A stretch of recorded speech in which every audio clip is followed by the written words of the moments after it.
Jadi Sobat Era sekalian, dalam konteks ini saya mengatakan kalau tujuannya pragmatis ya perlu dipertimbangkan masuk partai politik gitu ya. Tapi kalau tujuannya idealis ya partai politik sendiri itu jangan diniatkan untuk 2029 saja. Karena bisa jadi kita nggak bisa dapat kendaraan karena presidensial threshold tetap dipertahankan, pilpresnya tetap serentak, yang punya standing untuk mencalonkan hanya 8 partai yang ada di Senayan saat ini. Selesailah ya.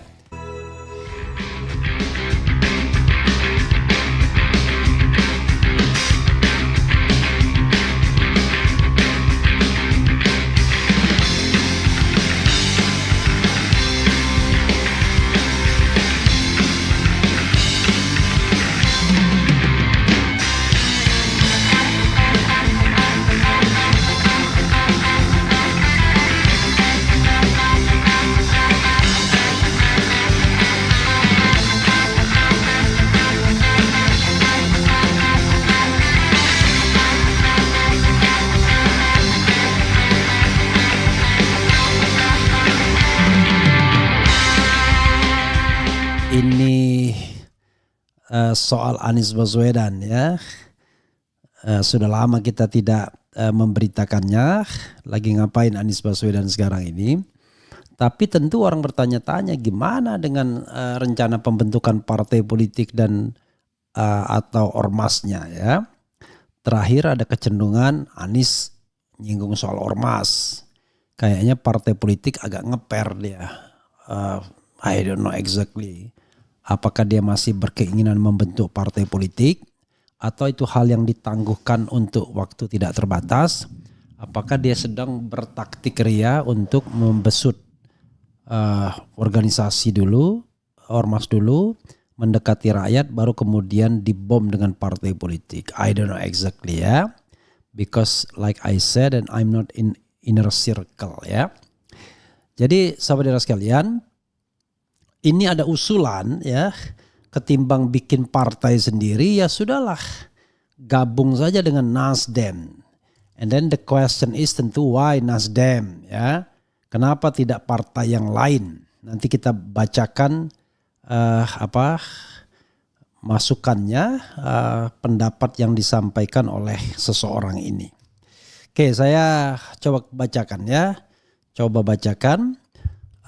Anies disarankan gabung ke Nasdem daripada bentuk partai. Ini dua alasannya. KBA News ya. Oke. Jakarta KBA, Anies Baswedan diyakini serius akan membentuk organisasi kemasyarakatan ormas atau partai politik sesuai dengan apa yang disampaikannya dalam sebuah pernyataan 2 bulan lalu. Mantan Gubernur DKI Jakarta itu disebut sedang mencari momentum yang pas untuk mendeklarasikannya.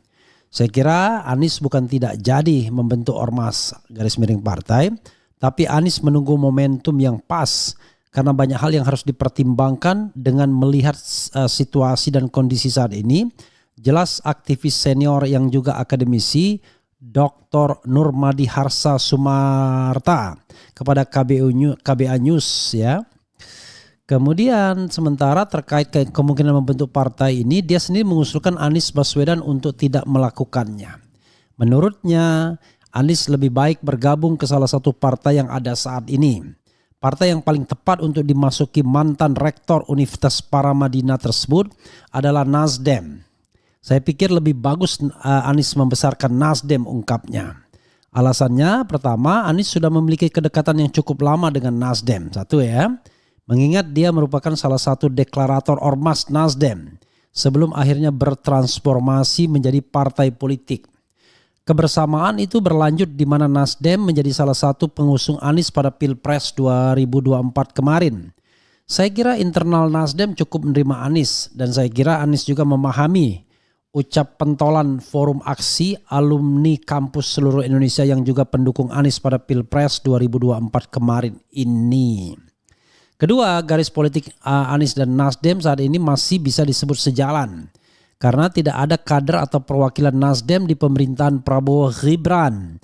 Artinya sama dengan sikap dan posisi yang diambil Mas Anies di luar pemerintahan. Itu bagus, katanya menekankan. Hal ini berbeda dengan PKS dan PKB, dua partai pengusung Anies lainnya. bila PKS mengajukan kalangan profesional masuk pemerintahan, sementara PKB bahkan ketua umumnya sendiri yang notabene cawapres Anies kemarin, yaitu Muhaimin Iskandar, yang langsung menjadi menteri. Kalau yang dua, PKS dan PKB itu kan sudah jelas menyeberang dan ada di sana ucapnya ya. Karena itulah semakin tepat kalau Anies bergabung dan turut membesarkan Nasdem daripada mendirikan partai sendiri. Tinggal bagaimana menyatukan relawan-relawan di luar ke dalam gerbong Nasdem yang sudah ada ini. Demikian tandasnya. Jadi sahabat era sekalian, itu alasannya kenapa Nasdem. Satu, karena Anies pernah menjadi deklarator ormasnya ya. Dan yang kedua, Nasdem sekarang berdiri di luar pemerintahan. Yang satu sifatnya enmaleh ya kan, tidak mungkin lagi dihilangkan bahwa Anies adalah deklarator Nasdem ormas. Tapi yang kedua ya situasional, sekarang tidak masuk. Tapi besok ketika reshuffle kabinet bukan tidak mungkin tidak masuk kan. Ya siapa tahu tiba-tiba di tengah jalan udahlah kasih jaksa agung buat Nasdem. Tapi coba kita lihat sobat era sekalian, karena saya membuat polling sebelumnya ya beberapa menit yang lalu sebelum live ini dengan pertanyaan, ketimbang bentuk parpol baru, Anies disarankan gabung dan besarkan Nasdem. Setuju 3.500 yang voting, sangat setuju 14%, setuju 7%, tidak setuju 45%, sangat tidak setuju 34%. Jadi yang setuju dan tidak setuju dan sangat tidak setuju jumlahnya 79%. Memang berat melawan orang-orang yang ideologis dan black and white ini ya. Karena mereka ingin Anies bikin gerbong sendiri di Nasdem. Ya kalau dia mendapatkan tempat yang layak misalnya. Kalau dia cuma dijadikan sandal jepit gimana? Ya kan? Jangan lupa di situ ada putra mahkota. Yaitu Putra Surya Paloh ya. Kemudian coba kita bacakan komentar dulu ya, baru kita ulas lebih lanjut. Yang setuju Pak Anies bikin partai politik sendiri, bukan besarin partai-partai pengkhianat. Udah capek ikut bangunan partai, nanti malah nggak diusung karena ketum ditekan penguasa. Udah bener buat partai aja, yakin banyak yang dukung. Udah terbukti Paloh ternyata nggak sejujur dalam pidatonya. Anies kalau masuk ke partai itu kepercayaan saya akan turun menjadi 60% saja. Saya lebih setuju Anies bikin partai baru. Idenya banyak, orangnya cerdas, tapi dari dulu masalahnya kepentok sama kepentingan politik orang lain yang ingin menjegalnya. Di awal-awal terbentuknya Nasdem, harapan adanya perubahan politik negeri ini jadi makin dewasa terlihat nyata. Tetapi dalam perjalanannya jujur bikin gak respect blas ya. Mending bangun partai sendiri, jadi ketum dan berkoalisi sama partai lain yang pemikirannya sejalan. Agar bisa nyapres di 2029, kan lebih kuat dan punya suara. Mau ngapa-ngapain juga boleh, emang gue pikirin Andrew ya, luar biasa. Nasdem partai restorasi, sedang Pak Anies orang kolot tidak mau perubahan. Is it? Nasdem dipegang Anies, saya yakin banyak kader keluar dari partai. Lagi pula emangnya Anies berani keluar duit untuk besarkan harta. Berani menghibahkan hartanya untuk membesarkan partai pret. Luar biasa Setia Nugroho ya. Jangan mau sama partai kutu loncat. Gabung Nasdem hanya ngotori partai saja. Anies Rashid Baswedan itu sudah sangat cocok, layaknya hanya menjadi dosen, tenaga pengajar, guru. Kurang cocok, layak untuk menjadi selain dosen, tenaga pengajar, guru. Luar biasa nih orang. Kelihatan gak bermodalnya. Tunjukkan kalau beliau mampu buat partai sendiri. Katanya mau perubahan, kok masih pengen nebeng partai lain. Loh, yang bilang nebeng siapa? Ini kan usul dari seseorang ya, bukan dari dia sendiri. Partai Nasdem adalah pecahan dari Partai Golkar karena tidak terpilih menjadi ketum. Maka SP membentuk partai baru. Yang menjadi pertanyaan, harus seperti itu kah? Kenapa tidak membesarkan Partai Golkar saja? Bung Hera, lebih baik jadi oposisi buat rakyat, mengingat pejabat untuk kebenaran. Apa Bung Hera oposisi karena titik-titik tanda tanya? Saya pinginnya sampean tetap oposisi seterusnya walaupun capek. Karena sosok sampean itu penting buat negara ini yang masih korup. Ulah tontonan oknum pejabat, pembantu negara dan mafia. Bagja Untung, luar biasa Bagja Untung ya. membuat saya seumur hidup jadi oposisi, tapi saya nggak berkeberatan sebenarnya. Terima kasih ya atas kepercayaannya. Jadi sobat era sekalian ya, sekali lagi akhirnya ya saya mengatakan barangkali kalau untuk saya apa istilahnya ya, takdirnya saya oposisi. At least 5 tahun ke depan ini sudah menyatakan sikap beroposisi terhadap pemerintahan. Jadi ekstrimnya misalnya ya, something happen to Fufu Fafa, tiba-tiba Anies yang dimajukan oleh Prabowo Subianto sebagai wakil presiden, tetap saya akan beroposisi. Itu satu sikap. Ya, jadi udahlah kalau saya sudah selesai. Tapi apakah nanti saya akan bergabung dengan partai yang dibuat Anies? Kalau partai pasti enggak.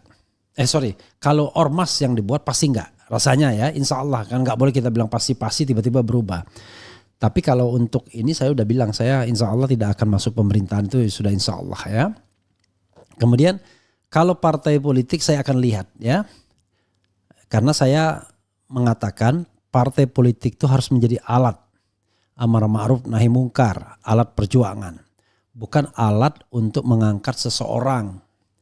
Misalnya hanya digunakan sebagai vehicle-nya Anies di 2029. Ya nggak mau lah saya pasti. Tapi bagaimana nanti dia menjadi calon? Ya nggak apa-apa.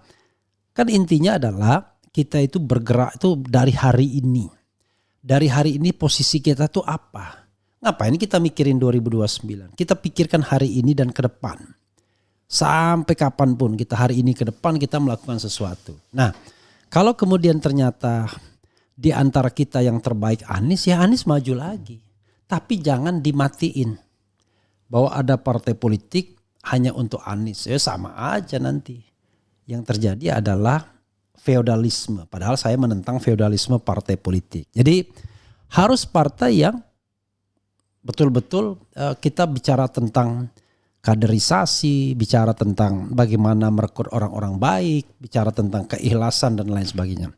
Pada akhirnya nanti Anies juga yang menjadi calon. Ya itu karena itu istilahnya karena dia yang terbaik di antara kita. Jadi bukan karena sudah diset duluan, tapi karena de facto dia yang terbaik. Jadi prinsip mencari pemimpin itu harus mencari yang terbaik di antara kita ya. Oke. Jadi saya ingin menjadi pengamat saja for the time being ya. Berpikir tentang Anies masuk partai dan Anies membangun partai. Politik itu kalau kita hitam putih ya kayak saya. Tidak akan pernah berkuasa. Karena hitam putih orangnya ya kan. Enggak, iya. Tapi orang seperti Anies sebenarnya tidak hitam putih juga. Ya, karena itu dia sempat berkuasa. Ya, dia sempat masuk yang namanya konvensi Partai Demokrat. Even mungkin dia diundang pada waktu itu, tapi yang jelas pernah ikut. Setelah gagal di konvensi Partai Demokrat karena Demokrat sendiri nggak bisa nyalonkan presiden, kursinya kurang, dia kemudian gabung dengan Jokowi Yusuf Kala. Mungkin karena pada waktu itu kalau tidak salah dia diminta ya, Yusuf Kala yang minta dia sebagai juru bicara karena dia orang yang sangat fasih lisannya. Jadi diminta sebagai juru bicara karena orangnya kan dalam berkomunikasi sangat luas ya, senyum dan lain sebagainya, bahasa Inggrisnya baik, punya kemampuan lah, skill communication skillnya baik. Nah, dan kemudian dia diganjar dengan jabatan Menteri Pendidikan. Tapi kemudian jabatan itu terpaksa diakhiri lebih cepat dengan sahabatnya yang sekarang agak beda jalan sedikit, Sudirman Said ya. Pada tanggal 27 Juli 2016 kena reshuffle. Sejak itu ya nasibnya adalah di DKI. Sejak DKI kemudian dia tapi DKI itu menjadi batu loncatan untuk menjadi capres. Sebenarnya kalau dia membangun partai politik nggak gampang. Kenapa? Kalau tujuannya untuk pada kekuasaan tuh nggak gampang. Kalau membangun sendiri. Pertama, let's say partai politik Anies itu terbangun, ya kan? Lalu Pilpres dan Pilegnya masih serentak. Nggak bisa nyalonkan Anies tetap. Karena yang punya kursi itu adalah 8 partai politik yang ada di parlemen. Kalau dia berhadapan dengan incumbent yang masih bisa nyalon, incumbent yang ingin calon tunggal. Atau dia merekayasa calon lainnya yang penting bukan Anies. Jadi agak berat posisinya kalau seandainya, makanya saya katakan tadi kan, menjadikan partai itu hanya sekedar jalan untuk nyalon di 2029. Tapi kalau partai itu menjadi amar ma'ruf nahi mungkar, mendidik orang, kesadaran, ya kita berjemaah dalam kebaikan. Nah itu tidak akan ada gagalnya. Kalau tidak bisa nyalon nggak ada masalah karena tujuannya adalah amar ma'ruf nahi mungkar. Jadi khawatirnya tujuannya satu-satunya hanya untuk menjadikan Anies sebagai calon, padahal arrangement hari ini akan susah. Karena yang punya palu itu adalah 8 partai politik yang ada di Senayan. Mereka tidak mau menghilangkan presidensial threshold kecuali Prabowo yang memaksakan itu. Tapi Prabowo kan masih berpikir periode kedua. Dia presiden kembali, makanya dia jaga kesehatan agar dia jadi presiden.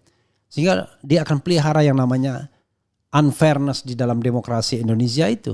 Kecuali tadi dia enlighten, ya. Saya kan pernah mengatakan, mudah-mudahan walaupun dia terpilih melalui mekanisme comberan, tapi dia unenlightened leader. Nah, tetapi kan kita nggak bisa juga lihat apakah betul dia menjadi unenlightened leader, pemimpin yang tercerahkan. Ya walaupun baru 5 hari kita nggak bisa judgment, cuma dari cara dia merekrut menteri sudah mengecewakan kan sebenarnya. Tetapi ya kita lihat ke depannya seperti apa. Ya, jadi membangun partai sendiri itu nggak gampang bro. Karena itu kalau tujuannya lebih pragmatis ya barangkali masuk Partai Nasdem menjadi pilihan. Jadi kalau tujuannya pragmatis hanya untuk 2029 saja ya masuk partai politik bisa jadi untung-untungan. Karena Nasdem akan punya properti yang hot yang bisa ditukar tambahkan. Ya. Kalau misalnya tidak bisa dipresidenkan dijadikan wakilnya Prabowo kan selesai misalnya untuk 2029. Orang kecewa ya kecewalah kalau tujuannya pragmatis. Jadi kalau tujuannya pragmatis ya dia nggak capek-capek. Dia masuk partai politik di sana kemudian dia mengikuti alur dan jalurnya pasti dia tetap unggul ya kan. Mau melawan siapapun di Nasdem kan tidak ada yang lebih hebat dari Anies Baswedan kalau kita bicara head to head ya kan. Even dengan wakil ketua umumnya sekarang Saan Mustafa yang juga bukan asli Nasdem. Kita tahu Saan Mustafa sebelumnya Partai Demokrat, pindah ke Hanura kalau tidak salah, kemudian pindah ke Nasdem dan saat ini langsung jadi wakil ketua. Padahal ya kalau dibandingkan Anies masih bisa bersaing lah walaupun Saan Mustafa lebih senior sedikit ya. Saan saya kira nggak tua-tua amat ya. Kelahiran tahun 70 atau 69 ya Saan Mustafa. 68. Kurang lebih sama dengan Anies. Anies 69 cuma beda setahun saja ya dengan Anies Baswedan. Jadi dan dia sekarang posisinya sebagai wakil ketua umum. Jadi sobat era sekalian, dalam konteks ini saya mengatakan kalau tujuannya pragmatis ya perlu dipertimbangkan masuk partai politik itu ya. Tapi kalau tujuannya idealis ya partai politik sendiri itu jangan diniatkan untuk 2029 saja. Karena bisa jadi kita nggak bisa dapat kendaraan karena presidensial threshold tetap dipertahankan. Pilpresnya tetap serentak. Yang punya standing untuk mencalonkan hanya 8 partai yang ada di Senayan saat ini. Selesailah ya. Begitu sobat era sekalian. Coba kita bacakan ya. Terima kasih yang masih bergabung ya. Saya bicara sebagai pengamat ya, bukan orang yang memilih jalan ya. Kalau saya sih pilih jalan ya tetap pilih jalan idealis. Bangun partai sendiri, jadikan partai yang tidak pragmatis, yang idealis. Berjuang untuk value nilai, bukan berjuang untuk sekedar kekuasaan. Kemudian tidak melihat bahwa satu-satunya peluang itu adalah 2029, nah itu jangka panjang. Dan kalau itu yang terjadi kita tidak hitung-hitungan menang dan kalah atau bisa jadi calon atau tidak. Tapi tujuannya adalah bagaimana kita membangun jemaah kebaikan jadinya kan. Takutnya ditinggal begitu aja nanti Bung Refli kayak yang sudah berlalu di Pilpres kemarin. Alah, kenapa Anda takut kalau mau berterjun di politik? Itulah resikonya. Orang juga akan bertanya, emang apa kontribusinya? Lalu kemudian Anda berhak menggunakan using me sebagai ini. Oh, tapi saya meningkatkan suara ya. Tapi kan itu sudah sebanding dengan menyediakan panggung besar untuk Anies Baswedan. Jadi sudah win-win solution. Jadi gini, kalau kita mau fair, ya kan? Nasdem naik kursinya sudah sebanding dengan dia menyediakan panggung besar bagi Anies Baswedan untuk menjadi calon presiden. Oh, itu was a memorable moment juga, siapa bilang enggak ya? Oke. Karena itu enggak ada kata-kata takut-takutan.